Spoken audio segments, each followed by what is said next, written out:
இன்றைய நற்செய்தி வாசகம் மத்தேயு எழுதிய நற்செய்தி 18ஆம் அதிகாரம் இறைவசனம் 1-5 மற்றும் 10-14 முடிய.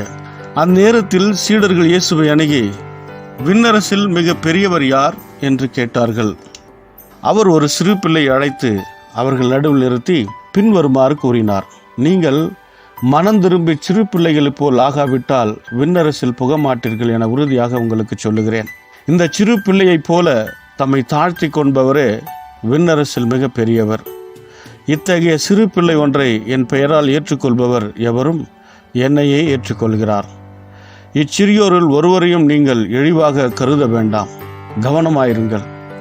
இவருடைய வான தூதர்கள் என் விண்ணக தந்தையின் திருமுன் எப்பொழுதும் இருக்கிறார்கள் என நான் உங்களுக்கு சொல்லுகிறேன்.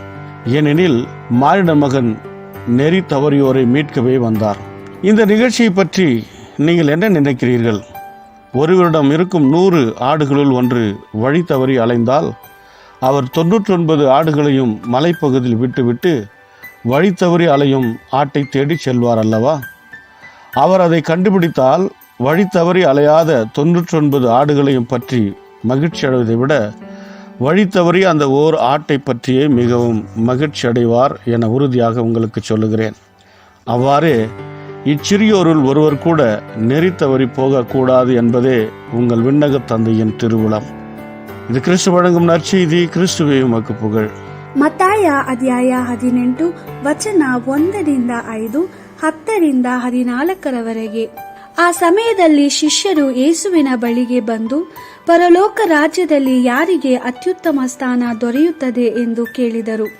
ಯೇಸು ಚಿಕ್ಕ ಮಗುವನ್ನು ತನ್ನ ಹತ್ತಿರಕ್ಕೆ ಕರೆದು ತನ್ನ ಶಿಷ್ಯರ ಮುಂದೆ ಆ ಮಗುವನ್ನು ನಿಲ್ಲಿಸಿ ಹೀಗೆಂದನು, ನಾನು ನಿಮಗೆ ಸತ್ಯವಾಗಿ ಹೇಳುತ್ತೇನೆ, ನೀವು ಬದಲಾವಣೆ ಹೊಂದಿಕೊಂಡು ನಿಮ್ಮ ಹೃದಯದಲ್ಲಿ ಚಿಕ್ಕ ಮಕ್ಕಳಂತೆ ಆಗಬೇಕು. ಇಲ್ಲವಾದರೆ ನೀವು ಪರಲೋಕ ರಾಜ್ಯಕ್ಕೆ ಸೇರುವುದೇ ಇಲ್ಲ.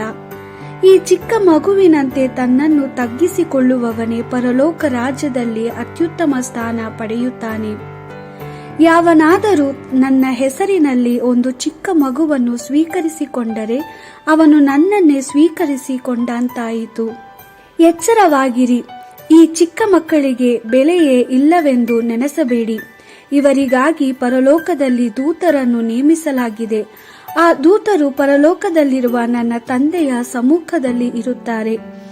ಒಬ್ಬ ಮನುಷ್ಯನಿಗೆ 100 ಕುರಿಗಳಿದ್ದು ಅದರಲ್ಲಿ ಒಂದು ಕುರಿಯು ತಪ್ಪಿಸಿಕೊಂಡರೆ ಅವನು ಉಳಿದ 99 ಕುರಿಗಳನ್ನು ಬೆಟ್ಟದ ಮೇಲೆಯೇ ಬಿಟ್ಟು ತಪ್ಪಿಸಿಕೊಂಡ ಕುರಿಯನ್ನು ಹುಡುಕಲು ಹೋಗುತ್ತಾನಲ್ಲವೇ?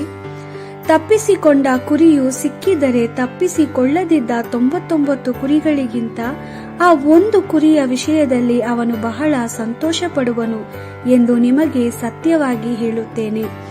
ಅದೇ ರೀತಿ ಈ ಚಿಕ್ಕ ಮಕ್ಕಳಲ್ಲಿ ಒಬ್ಬರಾದರೂ ತಪ್ಪಿಸಿಕೊಳ್ಳಬಾರದೆಂಬುದೇ ಪರಲೋಕದಲ್ಲಿರುವ ನಿಮ್ಮ ತಂದೆಯ ಚಿತ್ತವಾಗಿದೆ.